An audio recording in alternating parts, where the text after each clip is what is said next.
নমস্কার বন্ধুরা, আমি জিৎ সোমা। আজকে আমি অনেক দিন পর একটা লেখা পড়ব। লেখাটি অনন্যা চক্রবর্তীর। নিশ্চয়ই অনন্যা খুব রেগে গেছে, কারণ এই লেখাটা পড়ার পর আমি ওকে জিজ্ঞেস করেছিলাম যে লেখাটা তুই পড়বি না? ও বলেছিল তুই পড়। আমার শরীর খুব একটা ভালো ছিল না, গলা খুব ক্র্যাশ করে আজকাল, তো একটু দেরি হয়ে গেল, কিন্তু আজ আমি লেখাটা পড়ব। এবং আমার পার্সোনালি আমার নিজের লেখাটা খুব ভালো লেগেছে।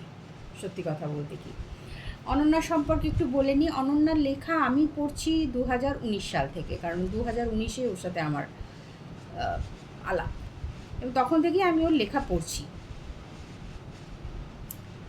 ওর লেখার মধ্যে না একটা বেশ সুন্দর ব্যাপার ছিল, যে ব্যাপারটা আমার খুব ভালো লাগতো। ও শুধু বিরহের কবিতা লেখে না, ও সব ধরনের কবিতা লেখার চেষ্টা করে, এবং প্রেমের কবিতা যেগুলো হয় না, সেগুলো ও খুব ভালো লেখে, খুবই ভালো লেখে। অ্যান্ড আই হোপ আমি কোনো দিন এরকম কিছু লিখতে পারবো কি না আমি জানি না, কিন্তু ওর লেখা পড়ে আমি খুব আনন্দ পাই, এটা হচ্ছে আসল কথা। লেখাটা পড়ি। লেখাটির নাম তোমারে বাঁধিতে, কলমে অনন্যা চক্রবর্তী।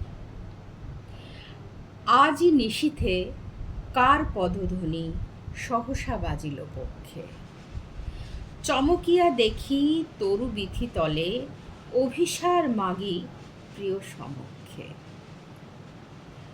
চতুর নয়নে বাঁকা হাসি তার, নীরব অশ্রু চক্ষে।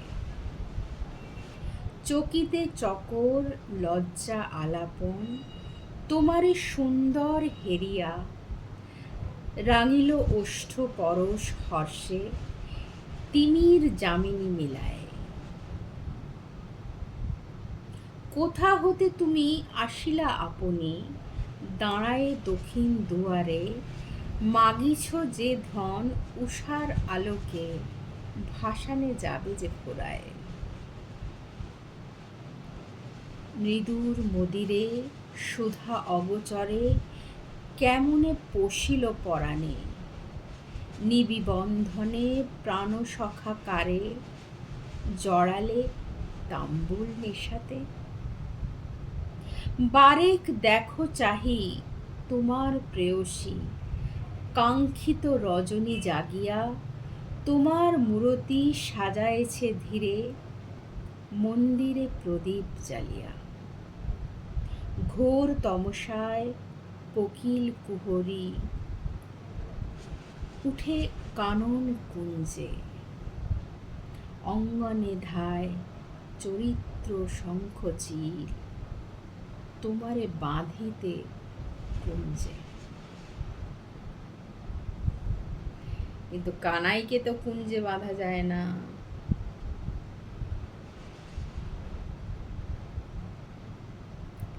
তাই গোপীরা গায়, কাহে तरसा जियरा, काहे तरसा जियरा।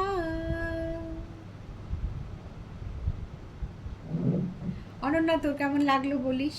আপনারাও জানাবেন কবিতাটা আপনাদের কেমন লাগলো। অনেক ধন্যবাদ।